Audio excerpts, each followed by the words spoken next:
வணக்கம் தாயகம். சரி, இன்னைக்கு என்ன பேச போறோம்? இன்னைக்கு கண்டிப்பா பெற்றோருக்கான ஒரு சின்ன விழிப்புணர்வு தகவல் தாங்கன்னா, ஒரு சின்ன கவனக்குறைவு ஒரு குடும்பத்தினுடைய வாழ்க்கையை தலைகீழாக மாத்தும் இல்லையா? ஆமா ஆமா ஆமா, உண்மைதான். இப்போ சில வேளைகள்ல வீடுகள்ல என்ன செய்யறாங்க அப்படின்னு சொன்னா, பிள்ளைகள் குளப்படி அப்படின்னு சொன்ன உடனே பிள்ளைகளுக்கு ஏதாவது அவங்களுடைய கவனத்தை திசை திருப்புற மாதிரியான சில விஷயங்களை செஞ்சிடுறாங்க.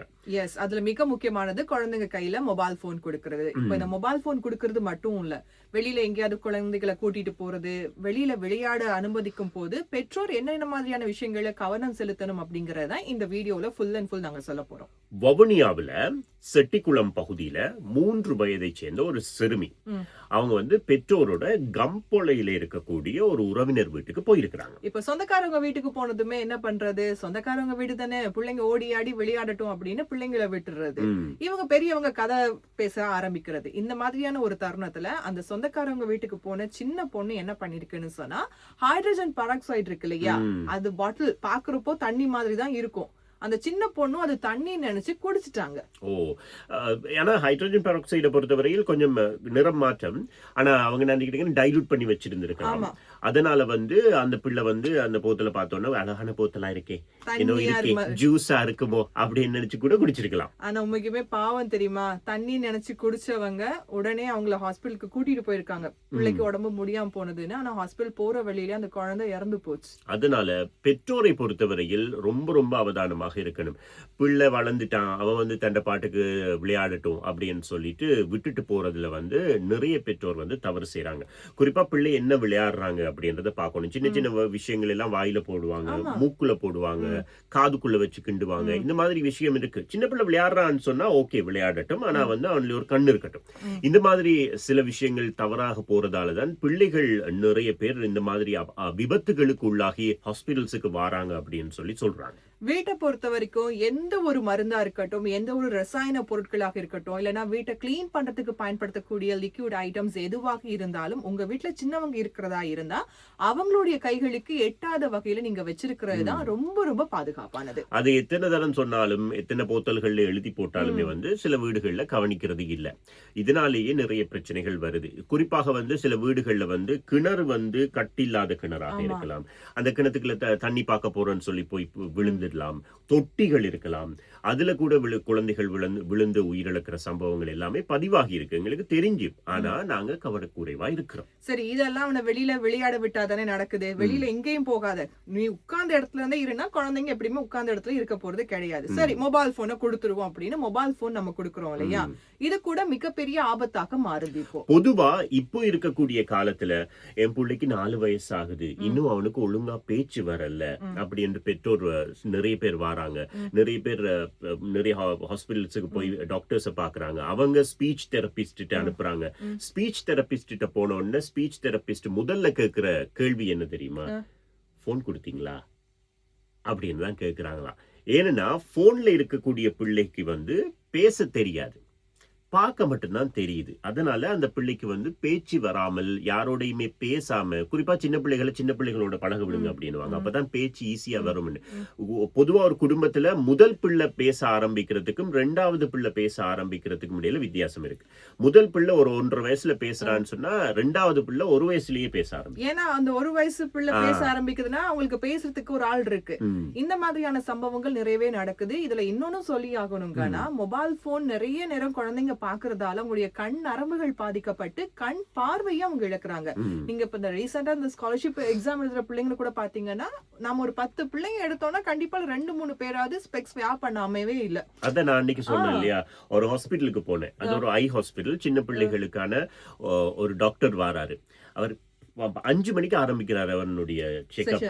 செஷன்ஸ் ஆரம்பிக்குது 5 மணிக்கு. அவர் முடிக்கிறது கிட்டத்தட்ட 11 மணிக்கு முடிக்கிறாரு.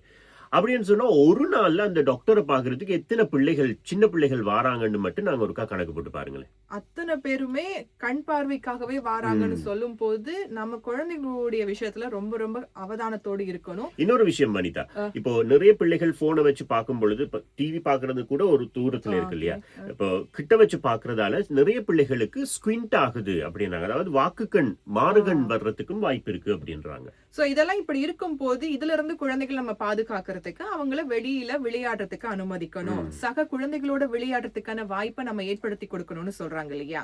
ஆனா இப்ப வெளியில போய் விளையாட விடுறதும் சிக்கல் தானே. இப்ப ஸ்ரீலங்காவில எடுத்தீங்கன்னு சொன்னா வெயில் அப்படி ஒரு கொடூரமான வெயிலா இருக்குல்ல. இந்த கொடூரமான வெயில்ல பிள்ளைகள் விளையாட போற நேரத்துல என்ன நடக்குது அப்படின்னு சொன்னா நிறைய இந்த டீஹைட்ரேட் ஆகுறாங்க. எவ்வளவு விளையாடுறாங்க, அதுக்கு எவ்வளவுக்கு வேர்வை போகுதோ அதுக்கேற்ற மாதிரி தண்ணி எடுக்கிறது இல்ல. கண்டிப்பா. இப்போ உங்க வீட்டுல குழந்தைங்க இருக்கிறாங்க, வெளியில போயிட்டு விளையாடுறாங்கன்னு சொன்னா கொஞ்சம் அவங்களை கவனிங்க.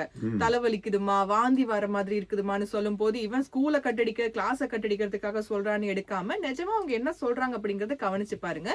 மிக முக்கியமா குழந்தைகளுக்கு தலைவலி, வாந்தி, உடல் சோர்வு, உடல் வலி, அடர்ந்த நிறத்துல சிறுநீர் வெளியேறது இந்த மாதிரியான அறிகுறிகள் இருக்குதுன்னு சொன்னா அவங்களுடைய உடம்புல நீர்ச்சத்து குறைஞ்சிட்டு வருதுன்னு அர்த்தமா. சரி, நீர்ச்சத்து தான் குறைஞ்சிருச்சுன்னு வைங்களேன், புள்ள கேக்குது பாவம் தானே அப்படின்னு சொல்லிட்டு இந்த கடையில வைக்கிற கலரா இருக்கிற கூல் ட்ரிங்க்ஸ வாங்கி கொடுக்கறது. தயவு செய்து அதுவும் கொடுக்க கூடாதுன்னு சொல்லிருக்காங்க. சாஃப்ட் ட்ரிங்க்ஸ பொறுத்த வரைக்கும் சுகர் லெவல் ரொம்ப அதிகமா இருக்கு.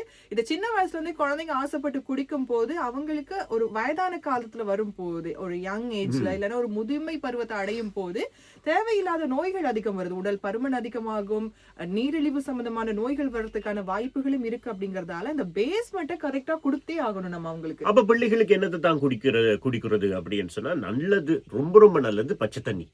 அதை விட இளநீ கொடுக்கலாம், எலும்பிச்சம்பழ சாறு கொடுக்கலாம். அதாவது நீங்க பழச்சாறுகள் ஒரிஜினல் பழச்சாறுகளை கொடுக்கலாம், தோடம்பழச்சாறு கொடுக்கலாம், நார்த்தங்காய் சாறு கொடுக்கலாம், மாதுளை சாறு ரொம்ப நல்லது. இதை தவிர கஞ்சி மாதிரியான விஷயங்கள் கூட பிள்ளைகளுக்கு கொடுத்தா அவங்களுடைய நீர்ச்சத்தை அதிகரிக்கும். சோ இப்படியெல்லாம் இருக்கும் போது குழந்தைகள் வெளியில வெயில் நேரங்கள்ல அதிகமான நேரம் விளையாடுறதையும் தவிர்த்து கொள்ளுங்க. மிக முக்கியமாக இந்த வெளியில போய் விளையாடுற நேரங்கள்ல பாத்தீங்கன்னா சில நேரங்கள்ல உங்களுடைய உயிர் ஆபத்துக்கள் ஏற்படுறதுக்கான வாய்ப்புகள் இருக்கு. இப்ப நம்ம ஏற்கனவே சொன்ன இந்த பட்டம் விடுற சீசன் டைம்ல நிறைய குழந்தைங்க விளையாடும் போது தவறுதலா விழுகுறாங்க. இதெல்லாத்தையும் தாண்டி பட்டம் விடுற ஆர்வத்துல ஸ்லிப்பர்ஸ் எல்லாம் வியர் பண்ணாம போறாங்க இல்லையா, அவங்களுக்கு எலிக்காய்ச்சல் வரதுக்கான வாய்ப்புகளும் அதிகம் இருக்கு. பட்டம் விட போயிட்டு பட்டநூல்ல சிக்கி நிறைய பிள்ளைகள் பாதிக்கப்படுறாங்க.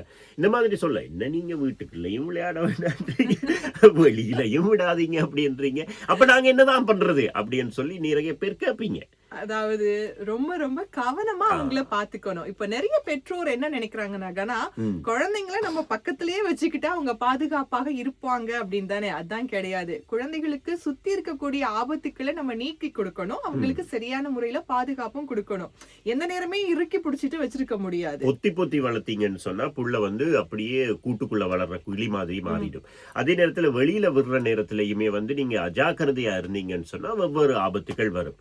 பெற்றோர் அப்படின்னு வந்துட்டீங்களா, உங்களுக்கு கடமை இருக்கு, அதனால நீங்க தான் பார்த்து நடந்து கொள்ளணும். சரி, இப்ப நிஜமாவே கேக்குறோம், குழந்தைங்களை எப்படி பாத்துக்கிட்டா சரியா இருக்கும்னு நீங்க நினைக்கிறீங்க? ஏன்னா நாங்க அந்த காலத்துல இதை வளர்க்காத பிள்ளைங்களா, நீங்க ஆனா இப்பதான் புதுசா பிள்ளைங்க வளர்க்குறீங்களான்னு கேக்குறீங்க. நிஜமாவே எங்களுக்கு தெரியல. எப்படி பாத்துக்கணும்னு நினைக்கிறீங்க? கமெண்ட்ல சொல்லுங்க. இந்த காலத்து பிள்ளைகளை ஹேண்டில் பண்றது ரொம்ப கஷ்டம். சொல்லுங்க, அனுபவம் பேசட்டும். நன்றி. வணக்கம் தாயகம்.